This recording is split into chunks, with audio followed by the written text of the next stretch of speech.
After another expensive and disappointing season for the Phoenix Suns, changes were inevitable for their salary cap heading into next season. So, starting off with Kevin Durant and what ended up ridiculously being a 7-team trade.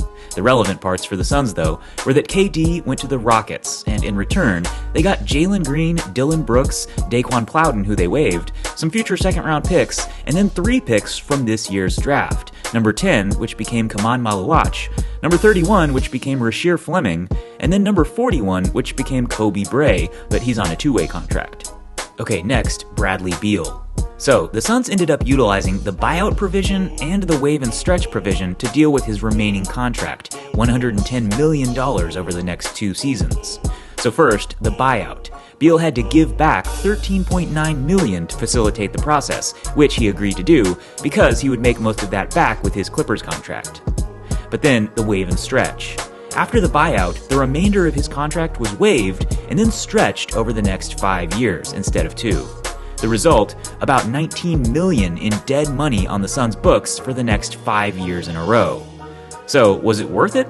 Well, on the court, it's debatable, but off the court, and specifically in Matt Ishbia's pocketbook, waiving Beal gets the Suns out of the luxury tax, which, according to Brian Windhorst, saves the Suns $175 million in tax payments just next season. So from Ishbia's perspective, yeah, it was worth it. Anyways, moving on, because the Suns did other stuff this offseason too.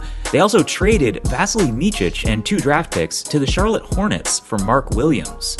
Then they also gave a contract to Colin Gillespie, Jordan Goodwin, Jared Butler, and Nigel Hayes-Davis, who hasn't played in the NBA in 7 years, but he's the reigning EuroLeague Finals MVP. Finally, Devin Booker also signed an extension for 2 additional years in 2029 and 2030, at which point he'll be earning $69 million. So, after all that, the Suns should be saving a lot of money in luxury tax with a somewhat patchwork roster around Devin Booker. Their Big Three era with Durant, Beal, and Booker is now officially a relic of Suns history.